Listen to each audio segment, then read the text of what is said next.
Student MS classes channel में आप लोग का स्वागत है।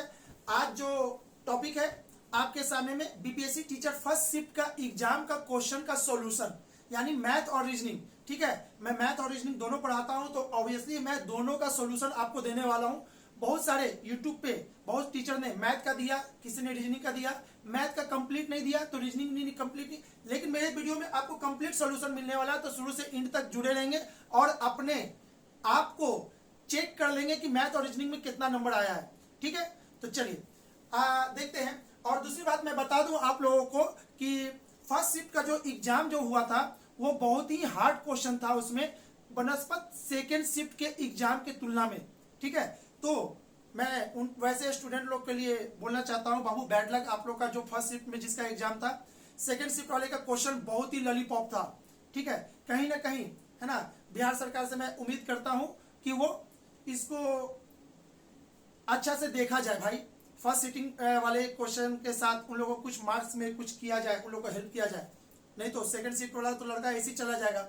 ठीक है, तो कहीं ना कहीं परसेंटाइल को लाया जाए। परसेंटाइल लाएगा तो जहां क्वेश्चन हार्ड हुआ था उसका ठीक हो जाएगा, और जिसका ज्यादा हल्का था क्वेश्चन परसेंटाइल में बराबर हो जाएगा। तो कहीं ना कहीं बिहार सरकार को परसेंटाइल लाना चाहिए इसमें। ठीक है, अब चलिए बात करते हैं इसमें कि फर्स्ट शिफ्ट में क्या क्या क्वेश्चन पूछा है। तो सबसे पहले इसको हम लोग देखते हैं। चलिए आप लोग के सामने क्वेश्चन है, एक एक करके आप लोग देखेंगे इसको।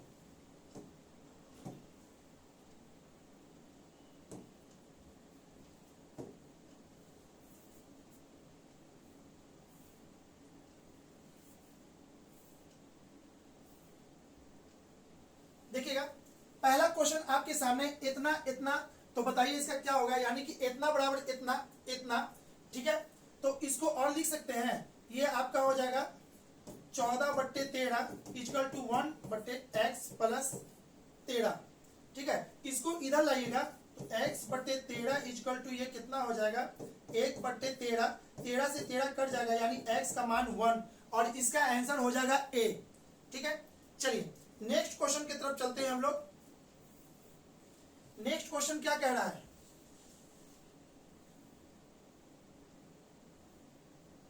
किसी धातु के एक ठोस गोले की त्रिज्या 3 सेंटीमीटर है, इससे 4 मिलीमीटर व्यास का कितना लंबा तार खींचा जा सकता है। बाबू तो सबसे पहले हम बता दें आपको, ठीक है, अगर आपका एडवांस नहीं ठीक है ना तो बिहार स्टेट का एग्जाम आपसे नहीं निकलेगा। सबसे पहली बात, क्योंकि जैसे इसमें क्वेश्चन पूछा है एडवांस में काफी ज्यादा है और जो भी क्वेश्चन है बहुत अच्छा लेवल का क्वेश्चन था। ठीक है, अगर आपको तैयारी करना है ना बिहार स्टेट के लिए, अगर तैयारी करने के लिए सोच रहे हो, एकदम आंख बंद करके हमसे जुड़ सकते हैं।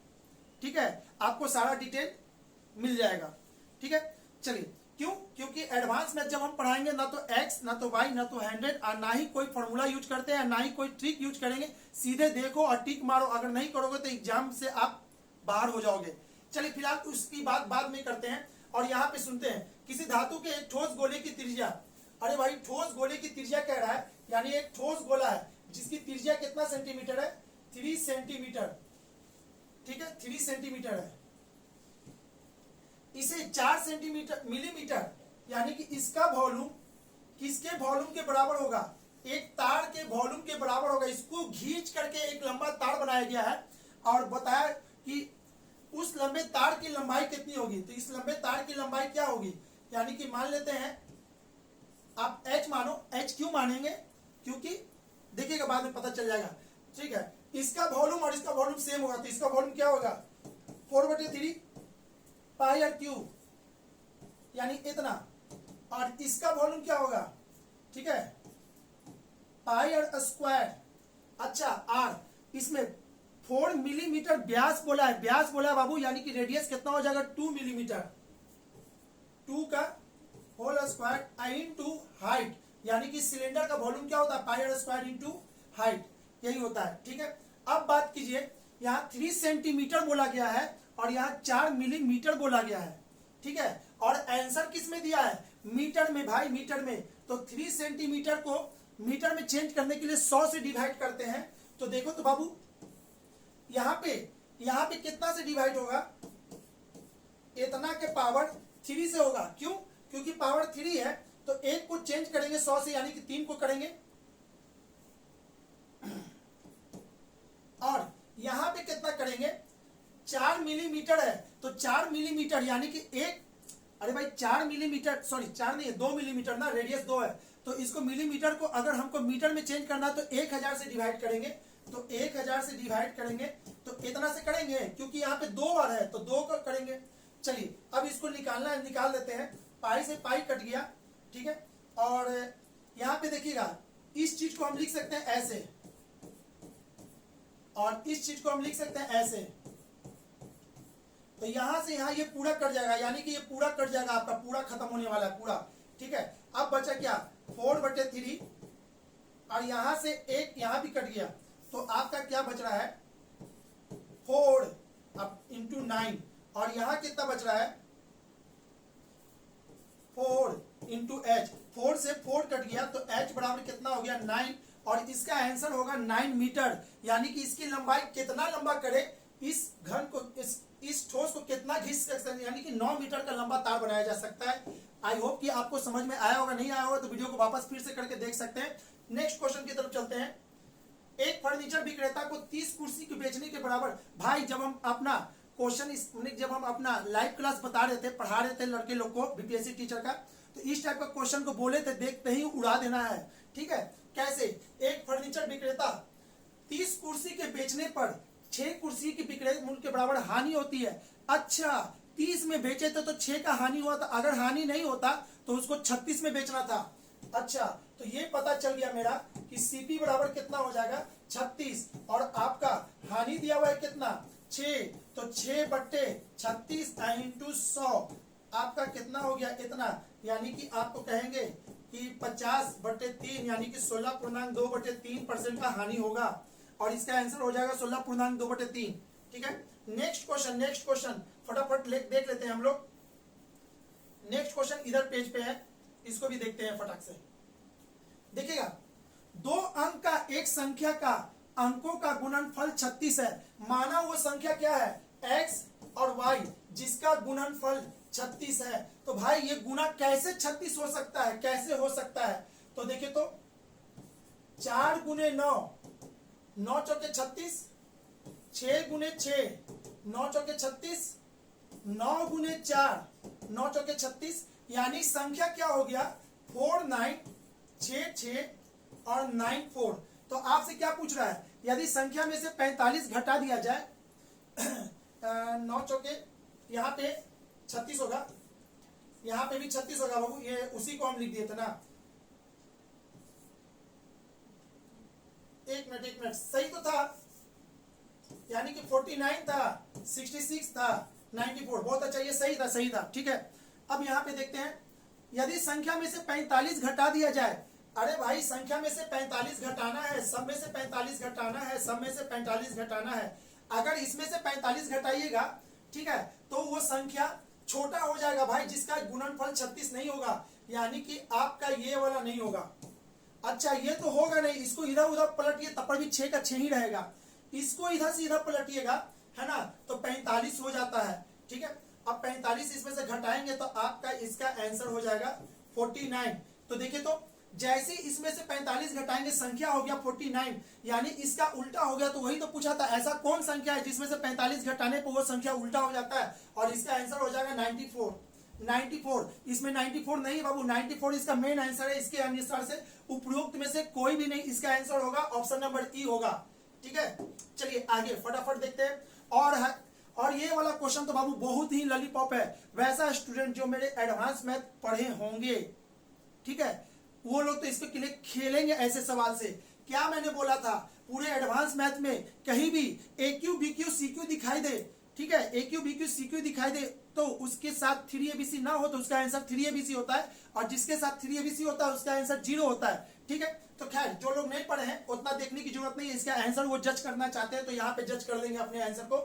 A के स्क्वायर बट्टे BC प्लस B का स्क्वायर बट्टे CA प्लस C का स्क्वायर बट्टे AB, इसको कुछ भी नहीं करना है भाई, ऊपर में दिया हुआ है A plus B plus C equal to 0। तो ये एडवांस मैथ का एक कंसेप्ट है बाबू, ठीक है। तो जो लोग मेरे वीडियो को देखे होंगे, मेरे चैनल पे पूरा वीडियो डाल रखा है मैंने, ठीक है, तो जो लोग देखे होंगे इसको मुस्कुराते हुए मारे होंगे। कैसे? मैंने क्या बोला था, A Q B Q C Q के साथ 3ABC दिखाई दे तो उसका आंसर 0। अगर A Q B Q C Q के साथ कोई भी क्वेश्चन जिसके साथ A Q B Q C Q है, ठीक है, तो उसका आंसर 3ABC होता है। अगर A Q B Q C Q के साथ 3ABC भी रहे क्वेश्चन में तो उसका आंसर 0 होता है। और जितना क्वेश्चन है 100-150 क्वेश्चन सबको आप उड़ा सकते हो बिना पेन लगाए। तो इसको सॉल्व करेंगे तो इसका एलसीएम लेंगे तो ABC होगा और ये कहाँ हो जाएगा, A Q B Q C Q. तो आपको मैंने बोला था A Q B Q C Q के साथ 3ABC नहीं दिखाई दे रहा ना, तो इसका आंसर 3ABC होगा। 3ABC और नीचे में ABC, ये कट जाएगा और इसका आंसर हो जाएगा 3, यानी कि इसका ऑप्शन नंबर सी सही आंसर होगा। आई होप कि आप लोग अपना आंसर बहुत अच्छा से मिला रहे होंगे। ठीक है, बात करते हैं इसकी। तो भाई आपको पहले मैंने बोला क्वेश्चन का लेवल बहुत ही हार्ड था। अगर इस क्वेश्चन को बनाना है तो यहाँ पे देखो तो 4 के पावर x प्लस 1 और 4 के power 1 minus x equal to 10। तो ऐसे क्वेश्चन को क्या करते हैं भाई, बाई ऑप्शन चलते हैं, बाई ऑप्शन चलेंगे। ठीक है, तो x का मान कौन सा ले, तो x का मान अगर हम ये लेते हैं तो यहाँ पे x इक्वल टू -1/2 जैसी पुट कीजिएगा ये क्वेश्चन बन के आ जाएगा इतना। देखिएगा x -1/2 और 1 यानी 1 में से 1/2 गया तो कितना बचेगा 1/2। और यहाँ पे x का मान -1 तो माइनस माइनस प्लस हो जाएगा, ये हो जाएगा 3/2 इतना। ठीक है, इसका मान होता है 2। अरे भाई ये 1 इतना को लिखते हैं ऐसे और इसका मान होता है 2, तो यहां से तो 2 निकल जाएगा। और इसको सॉल्व करेंगे, तो ये आपका ऐसा होगा 4 के पावर 3। इसको सॉल्व करेंगे तो 8 देगा, ये 2, 8 और 2 कितना हो गया 10। ठीक है, तो इसका मतलब है कि ये वाला ऑप्शन बिल्कुल सही है, ये आंसर देगा।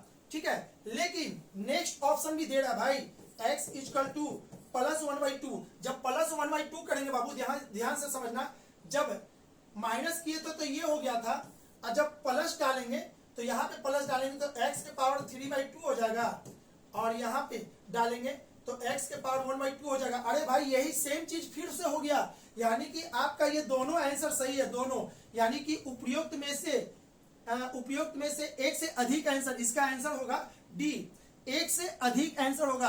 आप लोग अपना अपना आंसर जज करते जाइएगा, है ना। और हमारे वीडियो को लाइक करना ना भूलेंगे, क्यों?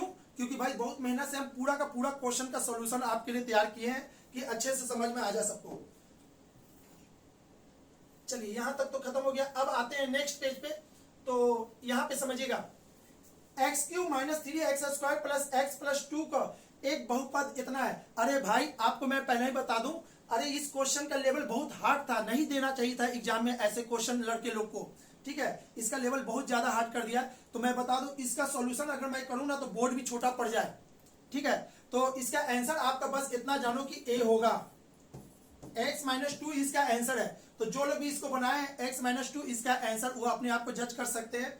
ठीक है, चलिए तो इसको हम नहीं बना रहे बाबू, चूंकि बहुत ही ज्यादा लेंदी है और बहुत ही कॉम्प्लिकेटेड है, इसके कारण हम इसको छोड़ रहे हैं। अगर हम बताना भी चालू करें तो पता चला कि आपको कुछ समझ में नहीं आ रहा क्या क्या कर रहे हैं सर।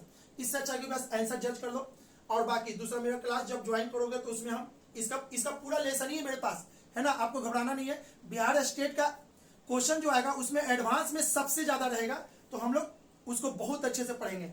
ठीक है, नेक्स्ट क्वेश्चन आते हैं, नेक्स्ट क्वेश्चन आ जाते हैं। तो फिर क्या कह रहा है नेक्स्ट क्वेश्चन, एक खिलौना एक शंकु के आकार का है जो 7 सेंटीमीटर व्यास वाले एक अर्धगोले पर चढ़ा हुआ है। खिलौने की कुल ऊंचाई इतना है तो खिलौना का आयतन कितना होगा। अब फिर से वही बात बाबू, फिर से वही बात, क्यों? क्योंकि ये क्वेश्चन इतना लेवल का है बाबू कि आपको इसको बनाने में 2 मिनट से 3 मिनट लगेगा। ठीक है, क्योंकि हम क्वेश्चन हमको मिला, हम बनाए सॉल्यूशन, जब हमें लग गया, क्योंकि कैलकुलेटिव है। और इतना कैलकुलेटिव आपको एग्जाम में आएगा तो बिना कैलकुलेटर बिना कुछ के आप कुछ नहीं कर पाओगे। आंसर 100% गलत मार के आएगा लड़का लोग। भाई बहुत फूटा हुआ किस्मत है जिसका शिफ्ट 1 में जिसका एग्जाम पड़ गया है। ठीक है, अब हम क्या कह सकते हैं। ठीक है, चलिए, लेकिन इसको फिर भी हम आप लोग के लिए बना देते हैं कि कैसे बनेगा। समझो यहाँ पे बाबू, एक खिलौने का शंकु के आकार का है, तो सबसे पहले तो फोटो बहुत साफ साफ बनाओगे तो आपको ज्यादा अच्छा से क्लियर समझ में आएगा। समझ लेना, एक अर्धगोला है, ठीक है, ऊंचाई, अरे 7 सेंटीमीटर व्यास वाले, अरे व्यास दिया हुआ 7 सेंटीमीटर, तो ये हो जाएगा आर, ये हो जाएगा आर, ठीक है।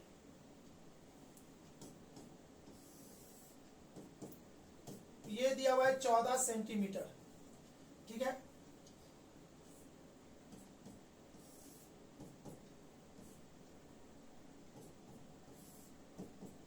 चलिए अब समझिए, तो व्यास दिया हुआ है 7 सेंटीमीटर, तो आपका रेडियस कितना हो जाएगा 7/2, ये 7/2 7/2 हो गया, यानी कि आपका ये जो हाइट है आर, यानी कि 7/2, यानी कि ये कितना हो गया 3.5 सेंटीमीटर। अब टोटल हाइट 14 है, 14 में से 3.5, अच्छा ये यहाँ पे इसका टोटल हाइट दिया हुआ था इतना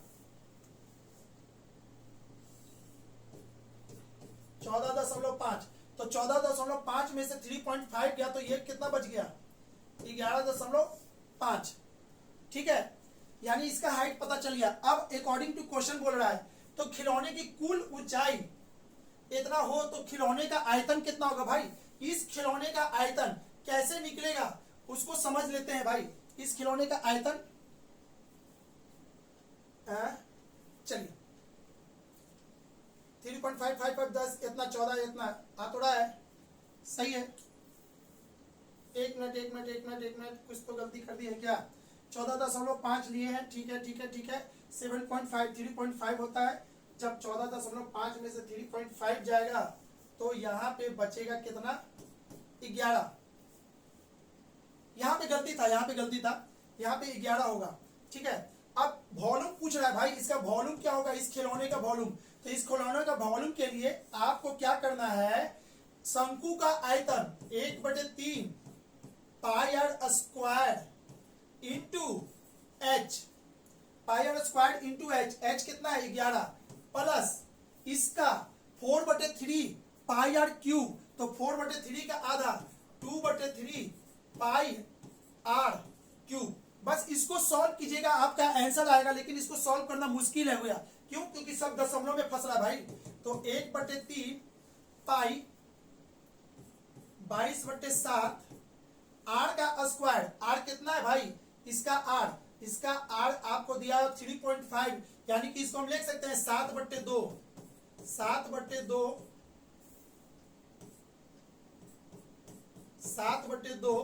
और हाइट कितना है इसका, हाइट है 11 इतना, प्लस 2/3 22/7 इंटू आर क्यूब, यानी कि आर कितना 7/2, ठीक है। आप देखोगे इसको जो सॉल्व करोगे बाबू, ये आपका कैलकुलेटिव हो गया। अरे हम इसको काट भी देंगे ना, तो ये 11 हो गया, और ये टोटल देखिएगा 11 × 7 × 11 डिवाइडेड बाई 6, और यहाँ पे है तो यहाँ पे भी तो आपका वही क्या ना, 7 से 7 कट गया, 2 से 2 कट गया, ये इसको काट दिया 11 बार में, तो नीचे आपका आ गया 6 और ऊपर में इतना। तो इसको कर सकते हैं आप, ऐसे करो ना, इसको हम कर देते हैं, कैलकुलेटिव है तो हम इसको करके आपको दे देते हैं 141.16 प्लस 89.83। अगर इसको अच्छा से सॉल्व करना था बाबू तो 1/3 कॉमन ले लेते, ठीक है, या 1/6 कॉमन ले लेते, 11 भी कॉमन हो जाता तो 7, और यहाँ पे 7, 49 में से 7 गया तो कर सकते थे। लेकिन यहाँ पे चूंकि सॉल्यूशन अब बस कर रहे हैं, तो बाकी आप लोग इसका कैलकुलेशन कर सकते हो।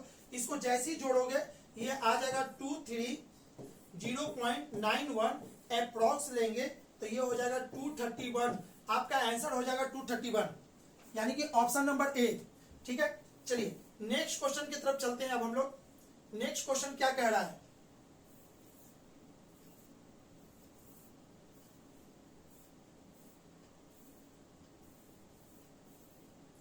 किसी क्लब में सभी सदस्य या तो तंबोला या रम्मी भाग लेते हैं, ठीक है, खेलते हैं। 300 इतना रम्मी में भाग लेते हैं, इतना तंबोला में। अरे भाई तंबोला बोला कुछ नहीं बोला, ठीक है। इसको बनाने के लिए, ठीक है, हम आपको क्या बोले कि अरे भाई इसका जो वीडियो है ना, हम अपने YouTube चैनल पे बहुत अच्छा से डाले बाबू। जिसका भी ये कमजोर है जाके एक बार मेरे वीडियो को देखेंगे, वेन डायग्राम 2 फिगर, ठीक है। वेन डायग्राम 2 फिगर और 3 फिगर, ये 2 फिगर वाला क्वेश्चन है और 3 फिगर वाला। तो भाई अगला जो भी शिफ्ट वाले लोग हैं, इसका अगला नेक्स्ट टारगेट आपका ये जो क्वेश्चन आएगा 3 फिगर वाला आएगा। और जाके पहले सबसे पहले देखिएगा, वेन डायग्राम होता है कितना तरह का, 2 तरह का, एक 2 फिगर वाला और एक होता है 3 फिगर वाला। तो जाके वीडियो मेरा जाके देख लेंगे 2 फिगर और 3 फिगर। नेक्स्ट क्वेश्चन जो होगा 3 फिगर से मे भी हो जाए, ऐसा कुछ कह नहीं सकते भाई। यहाँ पे बीपीएससी कुछ भी हो रहा है। हम लोग सभी लोग ने क्या तैयारी करके गया था, time and work, boat and stream, है ना, एवरेज, एलसीएम एचसीएफ, रेशियो, और ये सब गया ताका पे। कुछ नहीं पूछा, पूछा क्या, एडवांस, जो कि उम्मीद नहीं किया था कोई बात नहीं, कोई बात नहीं। चलिए एग्जाम ऐसा ही होता है, ठीक है ना, कुछ से कुछ पूछता है भाई। और सेकंड सिटिंग में देखिए ना, एडवांस ना पूछ करके पूरा का पूरा हल्का कर दिया, ठीक है। इसको बताने के लिए क्या करना है, इस क्वेश्चन को बनाने के लिए बाबू सभी को लोग तो ऐसे क्वेश्चन को जब भी बनाते हैं तो एक फोटो बनाइए, आपका आंसर बिल्कुल साफ हो जाएगा, ठीक है। सभी सदस्य या तो तंबोला या तो रम्मी खेलते हैं, यानी कि सभी लोग कुछ ना कुछ खेलने वाले हैं, कोई खेलने वाला नहीं बचा, नहीं खेलने वाला कोई नहीं है, तो नहीं खेलने वाले की संख्या 0, ठीक है। अब यहाँ पे, ठीक है, अब यहाँ पे क्या कर रहा है, तंबोला, तंबोला खेलने वाले कितने लोग हैं भाई, 320 लोग हैं, ठीक है। और एक मिनट, रम 320 रम्मी खेलने वाले हैं, तंबोला में इतना लोग नहीं है।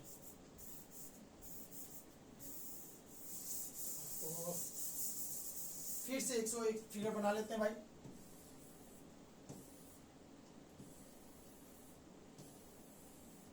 ठीक है, यहाँ पे चलिए रम्मी, रम्मी खेलने वाले कितने हैं, 320। और तंबोला खेलने वाले कितने लोग हैं, 350। और दोनों खेल खेलने वाले कितने हैं, इतना, ठीक है। तो 320 में से 220 गया तो ये कितना, 200। और 350 में से 220 गया तो कितना होगा, 170। एक मिनट देख ले कहीं कुछ गलती तो नहीं हो रहा। 0, 5 में से 2 गया तो 3, और ये कितना, 130, सॉरी इतना। अब क्या करना है, सबको जोड़ देना है भाई, सभी को जोड़ दीजिए, आपका आंसर आ जाएगा, ठीक है। 100, 200, 300, 300 यानी कि आपका आंसर हो जाएगा 400। ओहो, 1 2 3 3 1 4 यानी कि 450 आपका आंसर होगा, ठीक है। चलिए नेक्स्ट क्वेश्चन। 2 वर्ष पहले एक ही आयु का व्युत्क्रम और अब से 2 वर्ष बाद की आयु का व्युत्क्रम का योग 2/3 है भाई। आप ऐसे क्वेश्चन को बाबू बाई ऑप्शन चलेंगे, ऐसे क्वेश्चन को बाई ऑप्शन चलेंगे। अगर नियम से चलिएगा तो यहां से यहां इसका सॉल्यूशन होगा और बहुत ही कष्टदायक होगा। तो ऐसे क्वेश्चन को बाई ऑप्शन चलेंगे तो बहुत अच्छा से बनता है, ठीक है। चलिए, तो 2 वर्ष पहले यानी कि यहाँ पे एज है, ठीक है। अब 2 वर्ष पहले तो हम क्या करेंगे, माना कि 5 वर्ष उसका अभी का एज है, तो 2 वर्ष पहले कितना हो जाएगा, 3, और 2 वर्ष पहले कितना, 7 हो जाएगा। तो 1/3 प्लस 1/7, ठीक है, इक्वल टू 2/3 आना चाहिए व्युत्क्रम का। इसके व्युत्क्रम का योग इतना होना चाहिए। तो इसको जोड़ेंगे बाबू, तो 7 या 21, ठीक है, और ये कितना हो जाएगा, 10। ये कभी नहीं आएगा, इज नॉट इक्वल टू 2/3। तो ये तो आंसर नहीं होगा। अगर 7 लेते हैं, 7 लेंगे यहाँ पे, तो 7 लेंगे तो इधर 2 वर्ष पहले कितना हो जाएगा, 5, और 2 वर्ष आगे 9। तो भाई 1/5 प्लस 1/9 कभी नहीं आने वाला 2/3। चलिए देख ही लेते हैं आएगा कि नहीं आएगा। तो ये कितना हो जाएगा, 9 × 5 = 45, ठीक है। अब यहाँ पे 5, यहाँ पे 9, 9 × 5 = 14/45, ठीक है। अब ये भी नहीं आएगा, 2/3 नहीं आ रहा है, ये भी खत्म है। अच्छा, ये डाल लेते हैं, ये डाल के देखते हैं। अगर 4 होगा तो इधर जाएगा तो 2, और इधर जाएगा तो कितना, 6। तो 1/2 प्लस 1/6 इक्वल टू एलसीएम इतना, यहाँ पे हो जाएगा 3 और यहाँ पे हो जाएगा 1, यानी कि 4/6, और इसको काटेंगे तो 2/3 आ गया। यानी कि कितना आंसर होगा आपका, 4 वर्ष, यानी अभी का एज उसका 4 होगा, ठीक है। आपको समझ में आ गया होगा। ऐसे क्वेश्चन को बाई ऑप्शन चलते हैं, और हमारा किताब में बहुत सारे क्वेश्चन को बाई ऑप्शन बनाने के लिए हमने सिखाया है आपने, है ना, एज रिलेटेड प्रॉब्लम में। ठीक है, नेक्स्ट क्वेश्चन, के किस मान के लिए समीकरण इतना और इतना एक अनूठा हल होगा, यानी यूनिक सोल्यूशन। यूनिक सोल्यूशन कहते हैं ये एक इक्वेशन है, ये एक इक्वेशन है, तो यूनिक सोल्यूशन कहीं ना कहीं ये इक्वेशन कटेगा। जब इक्वेशन कटेगा तो इसका कंडीशन होता है, 3 कंडीशन होता है। यदि ऐसा एक ये हो गया, यदि एक कंडीशन ये हो गया और एक कंडीशन आपका हो गया ये ओवरलैप, इसके ऊपर ओवरलैप कर गया, तो आपसे पूछा था यदि कोई कटता है इक्वेशन तो इसका कहते हैं यूनिक सोल्यूशन, इसको कहते हैं नो सोल्यूशन, इसको कहते हैं इनफिनाइट सोल्यूशन। तो बाबू ये भी एडवांस का ही पार्ट है, ठीक है ना, स्ट्रेट लाइन एडवांस का ही है, यानी क्वेश्चन पूरा एडवांस से भाई, है ना, ठोक ठोक के ठठार के एकदम दिया है, भारी भारी क्वेश्चन, ठीक है। अगर कोई लोग यहाँ तक एडवांस, ऐसे भी बहुत लोग का कमजोर होता है लेकिन फिर भी एडवांस पूछा है, तो भाई अगले बार से बिहार स्टेट का जो भी तैयारी कर रहे हो उसमें तो एडवांस बहुत पूछने वाला, तो आप लोग, है ना, जितना जल्दी हमें ज्वाइन कर दोगे आप बहुत अच्छे से करोगे, ठीक है। चलिए अब इसको बनाना है, के किस मान के लिए समीकरण इतना और इतना का एक अनूठा हल होगा। एक अनूठा हल यानी कि ये वाला, और इसका कंडीशन क्या कहता है कि यहाँ पे क्या है, यहाँ पे देखिएगा x माइनस के बट्टे वाई इक्वल टू 2, ठीक है, और एक इक्वेशन दिया हुआ है 3x plus 2y equal to -5। तो इसका मतलब होता है इतना इज नॉट इक्वल टू इतना इज नॉट इक्वल टू इतना। तो हम क्या करेंगे, इसको ले लेंगे, इसको जब लेंगे, ठीक है, इसको लेंगे तो क्या होगा 1/3 और यहां पे क्या हो जाएगा -k/2, ठीक है। तो यहां पे क्या हो जाएगा -2/3 के का मान, यानी कि आपका ऑप्शन नंबर ए इसका आंसर जाएगा वो, ये इसका कंडीशन होता है, ठीक है। के किस मान के लिए समीकरण इतने का सॉल्यूशन होगा, इसका क्या था ना, इतना इक्वल टू इतना बट इतना इज नॉट इक्वल टू इतना, इतना नॉट इक्वल टू इतना था, या तो फिर इतना भी इतना इतना इतना इक्वल नहीं होगा इस तरह के लिए, तो इतना, ठीक है, यानी के का मान -2/3 होगा, बिल्कुल सही है। आगे यहां पे देखते हैं, एक वृत्त की त्रिज्या 14 सेंटीमीटर है और एक त्रिज्या खंड का क्षेत्रफल इतना सेंटीमीटर, तो त्रिज्या खंड की केंद्र के कोण का, भाई फिर से वही काम, अरे भाई इसमें भी कैलकुलेशन दिया है, इसमें भी कैलकुलेशन दिया है भाई, ठीक है। और जिन्होंने ये बंदा ने मारा है 30 डिग्री, जिन्होंने मेरे को क्वेश्चन दिया तो 30 मारे हुए थे, 30 मैं बता दूं उनका आंसर शायद गलत है, ठीक है। एक वृत्त की त्रिज्या दिया है भाई, वृत्त की त्रिज्या यानी कि यही होता है त्रिज्या, और इसका एक त्रिज्या खंड बोल रहा है, त्रिज्या खंड इसको कहते हैं, ठीक है। अब ऐसा होता, इसको कहते हैं वृत्तखंड, अरे भाई इसको वृत्तखंड, अगर बिस्कुट तोड़ रहे हैं, बिस्कुट तोड़ते हैं तो वो होता है वृत्तखंड, और पिज्जा को काटते हैं, पिज्जा देखे हैं ना, खाने वाला पिज्जा, पिज्जा को जो काटा जाता है उसको कहते हैं त्रिज्या खंड। तो ये त्रिज्या खंड है, वृत्तखंड की बात नहीं कर रहा। और त्रिज्या खंड का इसका एरिया कैसे होता है, इसका एरिया निकलता है कैसे, यहाँ पे देखिएगा, त्रिज्या खंड का एरिया बराबर होता है θ/360 डिग्री पाई आर स्क्वायर, ठीक है। तो आपको दे दिया त्रिज्या 14 सेंटीमीटर, ये दे दिया है 14 सेंटीमीटर, ठीक है, 14 सेंटीमीटर, और त्रिज्या खंड का क्षेत्रफल दे दिया इतना, यानी कि एरिया भी दे दिया है आपको 102.7, ठीक है, θ/360 डिग्री इंटू 22/7 आर स्क्वायर, 14 गुने 14। आप इसको सॉल्व कर दोगे आपका आंसर आ जाएगा, ये इसको काटेगा 2 बार में, ठीक है। आप यहाँ पे सॉल्व करोगे तो इसका आंसर मैं बता देता हूं आपको, इसका आंसर कितना जाता है बाबू, ठीक है। ये पूरा सॉल्व करोगे तो आ जाएगा 36972 डिवाइडेड बाई 616, इसको डिवाइड करेंगे तो इतना दशमलव इतना आएगा, अप्रॉक्स ले लेंगे तो ये 60 डिग्री होगा। तो भाई जिनका भी था, मैं बार बार बोल रहा हूं, जिसका भी फर्स्ट सीटिंग में जो लड़के लोग का एग्जाम पढ़ा है, कैलकुलेटिव मैथ पूरा अच्छा था, हार्ड था, ठीक है। चलिए इसका आंसर हो चुका है, आगे देखते हैं, आगे बिल्कुल इतने का 16% वार्षिक ब्याज की दर से 9 माह का चक्रवृद्धि ब्याज क्या होगा, जबकि ब्याज मेरा तिमाही होगा। जब भी मैं बोलता हूं तिमाही, तिमाही कहते हैं क्वार्टरली को, क्वार्टरली वर्ड यूज होता है, ठीक है। तो समय, समय को क्या करेंगे 4 से गुना कर देंगे, और समय कितना दिया है 9 माह, तो 9/12 यानी कि इसको साल में कन्वर्ट करेंगे तो इतना होगा, ये इसको 3 बार में काटेगा, 3 इसको काटेगा, यानी कि समय हो गया 3, ठीक है।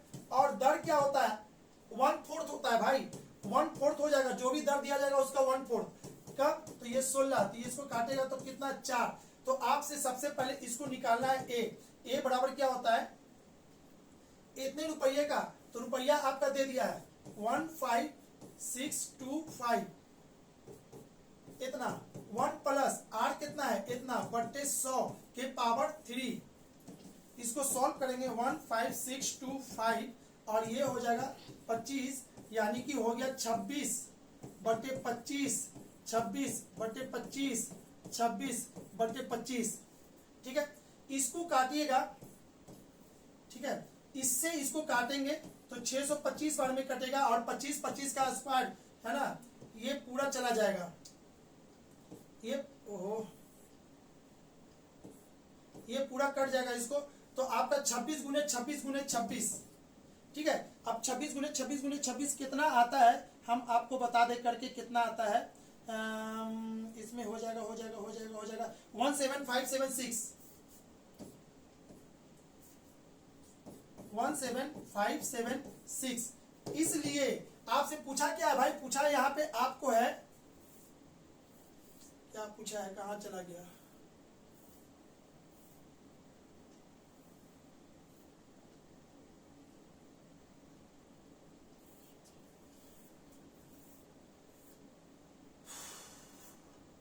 ये हो गया, ये था। जबकि ब्याज तिमाही है तो आपको बताना है सीआई, सीआई पूछ रहा है, सीआई बराबर क्या होता है भाई ए माइनस टी, तो आपको इसमें से घटा देना है, किसमें से, यानी कि इतना में से 17576 में से 157,625 घटाएंगे तो आपका आंसर जाता है 1951, ठीक है बाबू, ओके। चलिए नेक्स्ट क्वेश्चन की तरफ चलते हैं और नेक्स्ट क्वेश्चन देखते हैं क्या आ रहा है।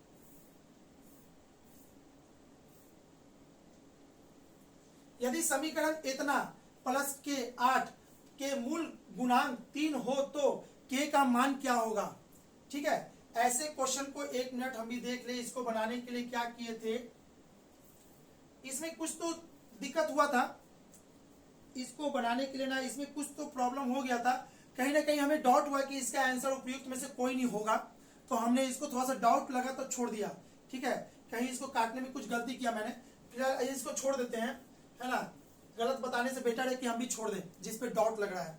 चलिए इसको बनाना है, इसको बनाने के लिए क्या करते हैं ना, log √2 के पावर 32 इतने का मान निकालना, माना इसका मान x, इसको और लिख सकते हैं √2 के पावर x इक्वल टू 32, आप इसको ऐसे कन्वर्ट कर सकते हैं लॉगरिथम को, ठीक है, ऐसे।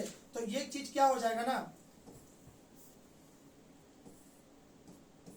आप इसको खोलोगे तो ये हो जाएगा x/2 और इसको खोलोगे तो 2 के पावर 5, बेस सेम हो गया, तो x/2 इक्वल टू 5, यानी x का मान कितना 10, और इसका आंसर हो जाएगा ऑप्शन नंबर सी, ठीक है। नेक्स्ट क्वेश्चन चलते हैं। एक समकोण त्रिभुज की ऊंचाई इसके आधार से 6 सेंटीमीटर कम है, यदि त्रिभुज इतना सेंटीमीटर हो तो अन्य दो भुजाएं इसकी क्या होगी।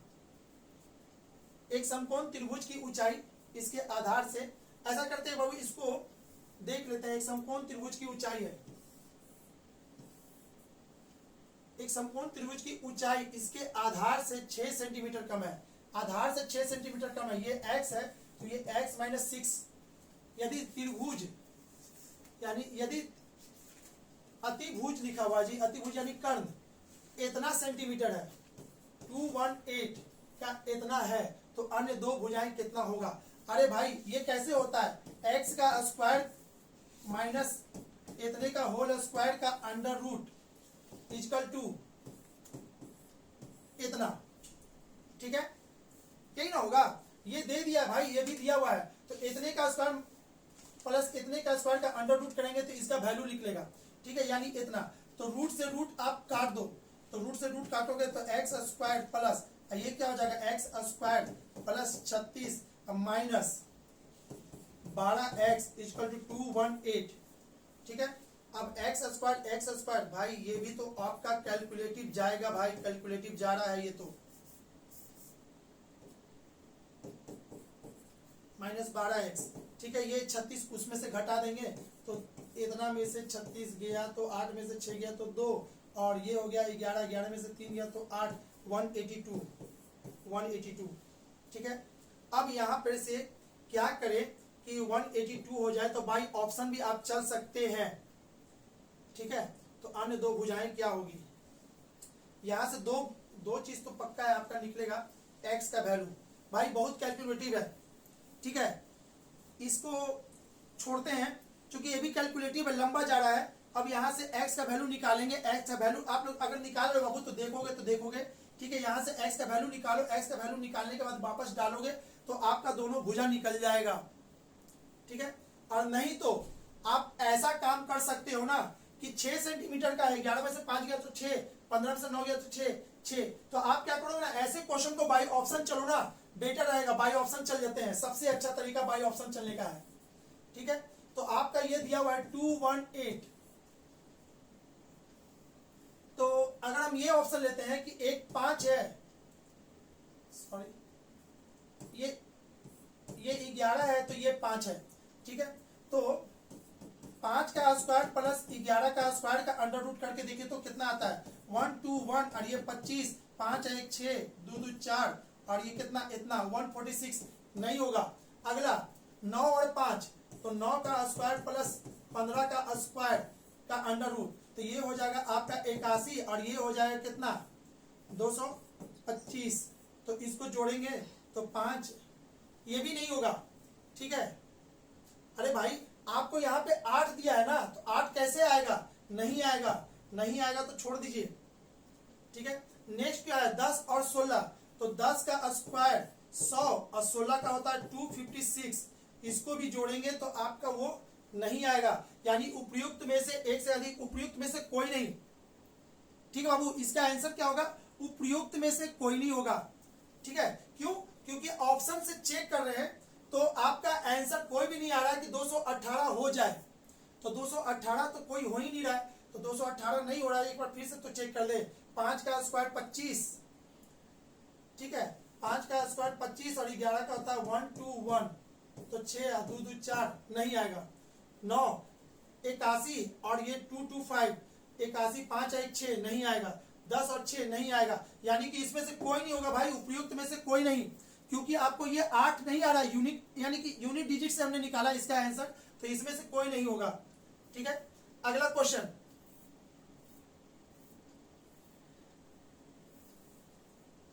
चलिए अगला क्वेश्चन तो आपको भाई ये सब अब है ना, जीके का क्वेश्चन है, जीके का आप लोग जीके का क्वेश्चन जीके के टीचर से पढ़ लेना भाई, कर लेना। अब आगे मैथ कहाँ से चालू है देख लेते हैं।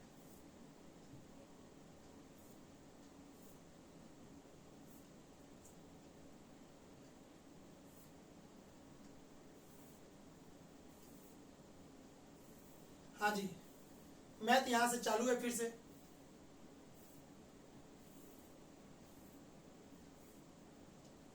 आपको क्या बोल रहा है, आपको बोला है 13/18, 29/36, 31/45, 51/60। ऐसे क्वेश्चन को मैंने बहुत अच्छे से बताया बाबू, कुछ नहीं करना है, अंतर लिख देना है। आप ऐसे क्वेश्चन को देखोगे 13/18, 29/36 और दिया हुआ 41/45, ठीक है, और 51/60। तो इसका अंतर कितना हो जाएगा, 8 में से 3 गया तो 5, और इसका अंतर कितना हो जाएगा, 36 में से 29 गया तो कितना हो जाएगा 7, और यहाँ पे कितना हो जाएगा 4, और यहाँ पे कितना हो जाएगा 9। कुछ नहीं करना है, जो अंतर आया ना, अंतर को ऊपर में डिवाइड कर दीजिएगा, तो ये हो जाएगा आपका 2.6, इसको डिवाइड करेंगे तो 4.1, 28, इसका एक 4.1, इसको कर देंगे तो 10.2, और इसको करेंगे 9/45, यानी कि 9/45 है इतना, यानी कि 5.5 के आसपास जाएगा। तो आपको देखना क्या है, 5.5 नहीं 5.6 के आसपास जा रहा है। ठीक है, तो अब इसको करना क्या है कि इसको आपको सजाना है बढ़ते क्रम में। तो सबसे बड़ा कौन है 10.2 यानी कि 41/45 सबसे बड़ा है। इसके बाद आपका ये होगा 51/60 होगा, और इसके बाद आपका होगा 29/36, और सबसे लास्ट में होगा 13/18। और ये ऑप्शन देखिए तो 13/18, 29/36, 51, यानी कि ऑप्शन नंबर ए, इसका आंसर ऑप्शन नंबर ए था, सही है बिल्कुल। ठीक है, चलिए दिए गए चित्र में कितने वर्ग हैं? भाई ये तो बहुत आसान है। मैंने अपने सारे स्टूडेंट को जब अपना रीजनिंग के क्लास में पढ़ाया था तो बोला भी था कि बाबू ये सब क्वेश्चन छूटना नहीं चाहिए, अगर एग्जाम में कभी भी आ जाए तो। और देखिए संयोग से ये आ चुका, ठीक है, यानी रीजनिंग जो हमने पढ़ाया था उसमें से ये बिल्कुल लड़ गया है। ठीक है, ऐसे क्वेश्चन को 1 2 3 4 कितना है तो 4 का स्क्वायर, 3 का स्क्वायर, 2 का स्क्वायर, 1 का स्क्वायर जोड़ेंगे तो आपका आंसर कितना आ जाएगा, टोटल मिला के आपका हो जाएगा 30, और इसका आंसर हो जाएगा 30। ठीक है, चलिए नेक्स्ट क्वेश्चन क्या है? यदि एक व्यक्ति अंडों को इस प्रकार टोकरी में रखता है कि प्रत्येक क्रमिक दिन पर रखे जाने वाले अंडों की संख्या पहले से टोकरी में मौजूद संख्या के बराबर हो, तो इस प्रकार टोकरी 24 दिन में पूरी भर जाती है, तो कितने दिनों में टोकरी भर जाएगी? बाबू इसको समझना है सवाल को कि एक टोकरी है, फिर एक टोकरी और है, फिर एक टोकरी है और है। तो ये क्या कर रहा है ना कि पहला दिन मैंने एक अंडा रखा, अगला दिन जितना रखा था ना उसका उतना ही अंडा और साथ में रखा, यानी कि 2 अंडा हो गया। अब अगला दिन कितना अंडा रखा था, 2 रखा था ना, तो 2 और रखेंगे, तो अब इसमें कितना अंडे की संख्या हो जाएगी 4। अगला बार जो टोकरी बनेगा ना उसमें 4 तो होगा और इतना और रखेंगे, तो इसमें हो जाएगा 8, एंड सो ऑन। 1 2 2 के बाद कितना जाएगा 4, 4 के बाद कितना होगा 8, 8 के बाद कितना होगा 16, 16 के बाद 32 एंड 64, 64 एंड सो ऑन। आगे जाना है कहां तक 24 टोकरी, टोटल मिला के 24 टोकरी। तो मैं फिर भी बता दूं बाबू आप लोग को, है ना, ये वाला सवाल बहुत ही ज्यादा लेंदी है, आपसे नहीं बनेगा। अगर आप जीपी पढ़े हो, इंटर का सवाल आपसे बना रहे हो, इंटर का मैथ बना रहे हो, तो ये मैथ बनेगा, अदरवाइज आपसे नहीं बनेगा। ठीक है, हमने भी चूंकि हम जो पढ़ाते हैं तो उसमें इंटर का मैथ को नहीं बताते ना, तो मेरे से भी छूटा हुआ है आदत। ठीक है, एपी जीपी का जोड़ और ये सीरीज पकड़ना, तो जिसके कारण हमें भी दिक्कत हुआ, चूंकि ये बहुत लंबा जा रहा था, मैंने भी इसको छोड़ दिया। पता नहीं स्टूडेंट लोग का क्या हुआ होगा, पता नहीं किस स्टूडेंट से बना होगा।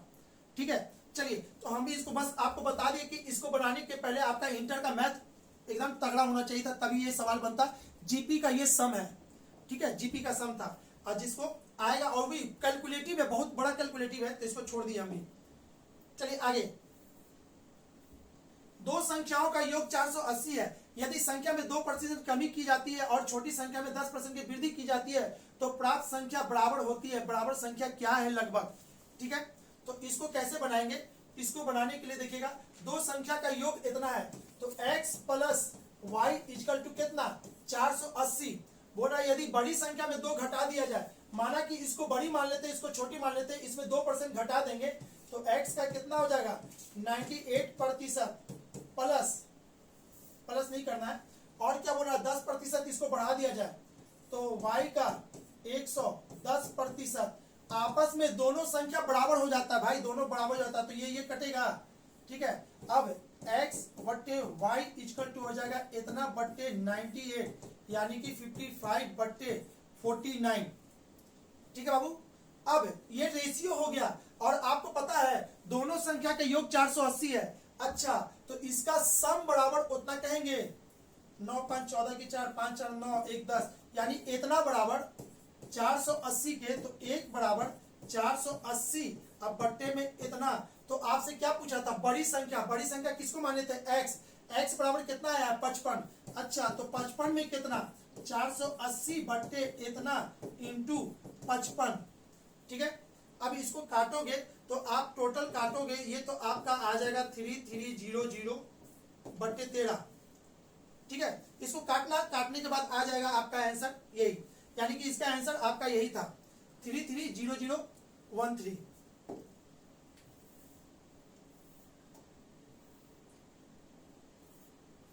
देखिएगा, एक प्रयागराज से पटना जाने के लिए 5 मार्ग है भाई।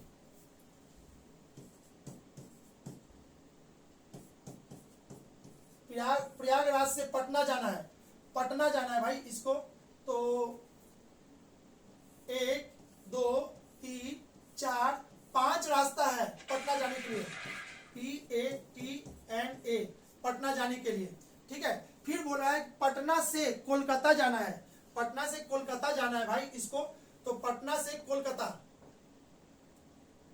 1 2 3 4 रास्ता है आपका कोलकाता के लिए। ठीक है, तो बताइए टोटल कितने तरीका से जाया जा सकता है। एक आदमी ये रास्ता पकड़ा होगा, ऐसे गया होगा, एक ये रास्ता पकड़ा होगा, ऐसे गया होगा, ये रास्ता पकड़ा होगा, ऐसे गया होगा, ये रास्ता पकड़ा होगा, ऐसे गया होगा। यानी कि एक आदमी कितने तरीका से, तो 4 तरीका से जा सकता है। और ऐसा ऐसा कितना आदमी है भाई, अरे एक आदमी 4 तरीका से जा सकता है, ऐसा ऐसा 5 आदमी है, यानी कि 5 यानी कि 5 गुने 4 यानी कि कितना आंसर हो जाएगा 20। यानी कि टोटल कितना रास्ता है आपका जाने के लिए, आपका 20 रास्ता। चलिए देखते हैं, अब यहाँ पे इतना तो हो गया 20। आगे, सर्वाधिक उपयुक्त कथन का चयन कीजिए। हर वृत्त दीर्घ वृत्त होता है या नहीं। अरे दुनिया का कोई भी वृत्त, अरे भाई कोई भी वृत्त दीर्घ वृत्त होता है। इसकी इस वृत्त को इससे कंपेयर करेंगे तो दीर्घ वृत्त है, इस वृत्त की कंपेयर इससे करेंगे तो दीर्घ वृत्त है। ठीक है, और इस वृत्त का इससे करेंगे तो दीर्घ, अरे भाई कोई भी वृत्त अपने आप में दीर्घ वृत्त भी होता है, छोटा भी वृत्त तो हो सकता है। तो सर्वाधिक उपयुक्त कथन का चयन करना है। हर वृत्त दीर्घ वृत्त होता है क्या, एकदम बिल्कुल सही है भाई। कोई भी वृत्त ले लो ना, वो दीर्घ वृत्त है। कैसे, इस वृत्त की तुलना में वो बड़ा है तो दीर्घ वृत्त तो होगा ही ना। कोई वृत्त अति पारवल्य नहीं है, नहीं, आपका बिल्कुल ये चीज गलत है। हर वर्ग एक आयत है, तो ये आपका सही है, हर वर्ग एक आयत होता है। तो ठीक है, ऑप्शन ए और सी उपयुक्त में से एक से अधिक सही है बाबू। इसका आंसर हो जाएगा डी होगा, इसका आंसर डी सही है। ठीक है, चलिए आगे। कोड शब्द को इतना के रूप में कोडित किया गया है, तो स्टेप को इतने के रूप में कोडित किया गया है, तो फिर स्टॉप के किस रूप में कोडित किया गया है। ठीक है, इस क्वेश्चन को थोड़ा सा अभी हम छोड़ेंगे क्योंकि इसको हम नहीं देख पाए थे अभी, अचानक ये अभी हमको दिखाई दे रहा है। तो इसका है ना सॉल्यूशन मैंने नहीं किया है, सॉरी बाबू, ये क्वेश्चन मेरे से छूट गया तो सॉल्यूशन मैंने किया ही नहीं। अब इसको अचानक देख के मैं आपको बता दूं आंसर गलत, तो बेटर है कि एक्सेप्ट कर लो अपनी गलती को। मेरे से ये गलती से छूट चुका, कोई बात नहीं। आगे का क्वेश्चन है क्या, आगे भी है क्वेश्चन। एक वृत्त का क्षेत्रफल इतना है, वृत्त की त्रिज्या के बराबर भुजा वाले वर्ग का क्षेत्रफल क्या होगा। तो एक वृत्त का क्षेत्रफल दे रहा है इतना, जिसका रेडियस है ना वृत्त की त्रिज्या के बराबर के भुजा वाले वर्ग का, तो क्या होगा। अगर मान लीजिए इसका रेडियस r है तो इसका एरिया कितना होगा भाई, पाई आर स्क्वायर, और इसका एरिया दिया हुआ है 40 पाई का स्क्वायर। ठीक है, तो पाई से तो पाई कट गया, तो r बराबर कितना हो जाएगा अंडर रूट 40 पाई। ठीक है, अब बोल रहा है कि इस, अरे भाई इसके इस जो है ना इस रेडियस वाले वर्ग इतना ही का ये भुजा का अगर हम वर्ग बनाए तो इसका एरिया क्या हो जाएगा। तो वर्ग का एरिया बराबर क्या होता है भुजा स्क्वायर, यानी कि r का स्क्वायर। और r का स्क्वायर देखिएगा, अभी तो r का स्क्वायर कितना था 40 पाई, इसको निकालने की जरूरत भी नहीं है भाई। r स्क्वायर कितना था तो 40 पाई, इसका आंसर 40 पाई होगा। आपका आंसर क्या है 40 पाई। समूह में से भिन्न शब्द चुनना है। पुस्तक, कागज, पेंसिल, पेन, रबर। अरे भाई कागज और पुस्तक कागज पेंसिल सब सेम चीज है, पेज से रिलेटेड है, पेज से रिलेटेड है। लेकिन आपका रबर जो है ना बिल्कुल अलग चीज है। कॉपी कलम एक साथ आता है वर्ड, कॉपी कलम, कभी बोलिए कॉपी कलम किताब सब एक साथ होगा, लेकिन रबर का जो है ना बिल्कुल अलग सेंस होता है। रबर कॉपी कलम किताब के साथ नहीं आता, जब भी वर्ड यूज करता है तो कॉपी कलम किताब आता है, रबर इसमें नहीं आता। आपका इसका और आपका यही हो जाएगा, रबर हो जाएगा इसका। ठीक है, चलिए अंग्रेजी वर्णमाला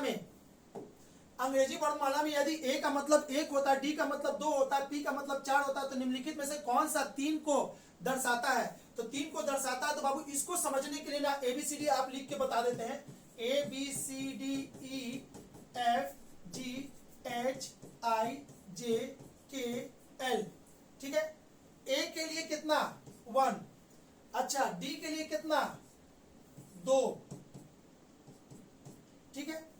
अब P के लिए कितना IJKLMNOP, ठीक है।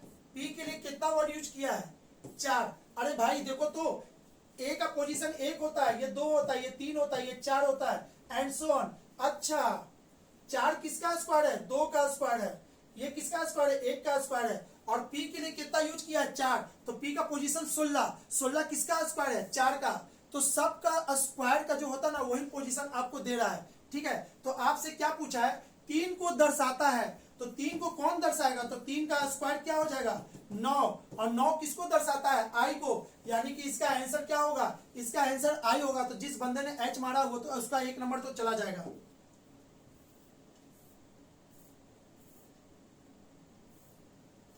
चलिए 2 संख्याएं इतने के अनुपात में यदि उनका मस्सा 11, भाई एलसीएम एचसीएफ मैंने बताया था आपको, ये क्वेश्चन उसी से था, ठीक है। तो 2 संख्याएं इतना है, तो इसको हम लिख सकते हैं 21x और ये 10x। आपको एलसीएम निकालना है तो एलसीएम में संख्या बनाना, और ये रेशियो दिया है तो मैंने इसको संख्या में कन्वर्ट कर दिया इतना। अब बोल रहा है यदि उनका मस्सा यानी कि एचसीएफ 11 क्या है, यानी कि दोनों में कॉमन फैक्टर, यानी कि x का वैल्यू पता चल गया भाई, x का वैल्यू पता चल गया, x का मान कितना 11 है, तो 21 गुने 11 एक संख्या ये हो गया, 10 गुने 11 एक संख्या ये हो गया। तो बोला कि तो संख्याओं का योग कितना होगा, तो संख्याओं का योग करने के लिए आप इसको गुना करोगे तो ये कितना हो जाएगा 231 और ये कितना हो जाएगा इतना। तो आप इसको जोड़ दोगे तो 1 इतना 341 आपका ऑप्शन नंबर ए आपका सही आंसर होगा, ठीक है। चलिए नेक्स्ट क्वेश्चन की तरफ चलते हैं। एक स्मार्टफोन को P रुपया में बेचने पर 10 का लाभ होता है और स्मार्टफोन को Q रुपया में बेचने पर 4% की हानि होती है, तो P और Q का रेशियो कितना। बहुत ही आसान क्वेश्चन था भाई, 100 रुपया का पेन था, यदि उसको 10% हानि पर बेचना है तो कितना 90% पे, अच्छा सॉरी लाभ पे बेच रहा है तो 110% पे बेचा होगा, और स्मार्टफोन को Q रुपये में बेचने से 4% की हानि हुई है, अगर हानि में बेचते तो 96 होता, ठीक है। तो दोनों में प्रतिशत, अच्छा प्रतिशत की जरूरत नहीं है भाई, दोनों में प्रतिशत की जरूरत नहीं है, बिल्कुल आपको यही से क्वेश्चन किया है। तो P और Q का बताइए क्या होगा, P और Q का रेशियो आपका यही हो जाएगा, इसको काटेंगे तो ये हो जाएगा 55 और इसको काटेंगे तो ये हो जाएगा 48, ठीक है। तो आपका आंसर देखो बाबू 110 और 96 ये भी लिख रहा है, और इसको काटने के बाद ये भी आया है 55 और 48। इसका मतलब है कि A और C दोनों आंसर होगा, तो उपयुक्त में से एक से अधिक, यानी इसका आंसर क्या होगा D होने वाला है, D इसका आंसर होगा। क्यों, इसका आंसर दोनों है, ये तो बेवकूफ बनाया है भाई।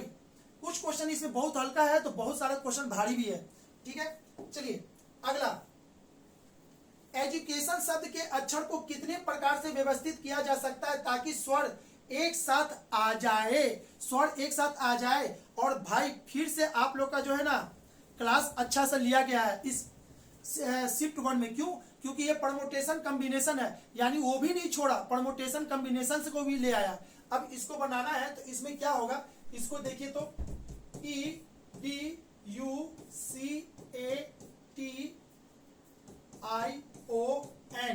एजुकेशन, EDUCATION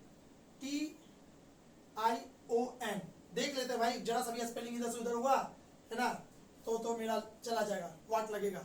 एजुकेशन के शब्द के अक्षर को कितने प्रकार से व्यवस्थित किया जा सकता है ताकि उसका स्वर एक साथ आए। तो सबसे पहले इसको देखो तो इसमें स्वर कौन कौन है, ये है, ये है, ये है, ये है, ये है, तो टोटल स्वर एक साथ आए। जब भी ये आएगा तो एक साथ आएगा, और बाकी लेटर कौन बच गया D C T N, और बाकी एक साथ हो गया। तो भाई देखो तो इसको अरेंज करने का कितना तरीका, 1 2 3 4 5। अच्छा, इसको अरेंज करने का फैक्टोरियल 5 तरीका। अब इसके अंदर कितना लेटर है, 1 2 3 4 5, इसके अंदर 5 है, तो इस लेटर को भी जंबलिंग यानी कि एक दूसरे से ऐसे ऐसे कर सकते हैं। ये कितना तरीका से कर सकते हैं, तो फैक्टोरियल 5। अच्छा, फैक्टोरियल 5 का मान होता है 120। 120 इसको गुना कर देंगे तो 144 और इतना, इसका आंसर आ जाएगा 14400, ऑप्शन नंबर बी। ठीक है, आई होप कि अब आपको समझ में आया होगा कि इसका, और बाबू है ना, आप लोग को उसके लिए सॉरी कि 1 2 क्वेश्चन इसमें मैंने आपको नहीं बताया। ठीक है, तो वो नहीं बताया तो कोई बात नहीं। ठीक है, अब यहाँ पे सीखना है, एक चीज देख लेना है आप लोगों के लिए, न्यू फाउंडेशन बैच किसके लिए, मैथ और रीजनिंग। भाई मैथ और रीजनिंग जो हम पढ़ाएंगे ना, कमाल का पढ़ाएंगे आप लोग को। अगर विश्वास नहीं है ना तो आप हमारे यूट्यूब चैनल के प्लेलिस्ट में जाओगे, लाइव क्लास देखोगे, एक भी वीडियो जो आपको कमजोर है ना, प्रॉफिट लॉस से लेके SICI से लेके जो भी रीजनिंग का क्लॉक, कैलेंडर क्लॉक, जो भी हो, जिसको आपको लग रहा है वो वहां पे जाके देखो। एक वीडियो मैंने डाल रखा है, बाकी का वीडियो उसमें से हटा हुआ है, तो वो आपको देखने के लिए। यहाँ पे Bihar online state, Bihar state का ऑनलाइन क्लास स्टार्ट होने वाला है। कब से, तो नया बैच 1 सितंबर से आरंभ हो रहा है। तो वैसे लोग जो इंटरेस्ट बिहार स्टेट के लिए भाई है ना, हमसे वो जरूर कांटेक्ट करेंगे। मेरा कांटेक्ट नंबर लिखा हुआ है 8544302763। हमें कॉल कर से हमसे पूछेंगे सर कैसे आपका सब्सक्रिप्शन ले। ठीक है, फी रखा है मैंने 3000 रुपया, जो कि 5 महीना भाई जो हम पढ़ाएंगे ना, आप पूरे यूट्यूब पे खोज के देखोगे, लगेगा सर सही में आप मेहनत किए हो। ठीक है, चलिए, अगर हमारा ये वीडियो अच्छा लगा होगा, आपका कहीं ना कहीं इंप्रूव हुआ होगा आंसर शीट को चेक करने में, तो भाई हमारे वीडियो को लाइक करना ना भूले और अपने दोस्तों को शेयर जरूर करें कि वो भी अपने फर्स्ट शीट का क्वेश्चन को आंसर कर ले। नेक्स्ट क्वेश्चन यानी कि सेकंड शीट का क्वेश्चन मैं जल्द लेके आऊंगा, वो भी आप लोग है ना देखने के लिए तैयार रहेगा। उसके के लिए सब्सक्राइब जरूर कर लेंगे हमारे चैनल को, ताकि आपको नोटिफिकेशन मिल जाए, और इसके के लिए बेल आइकन को भी दबा लेंगे। अब मैं चलता हूं और नेक्स्ट वीडियो में मिलूंगा, यानी सेकंड शिफ्ट के क्वेश्चन में। ठीक है, बाय बाय।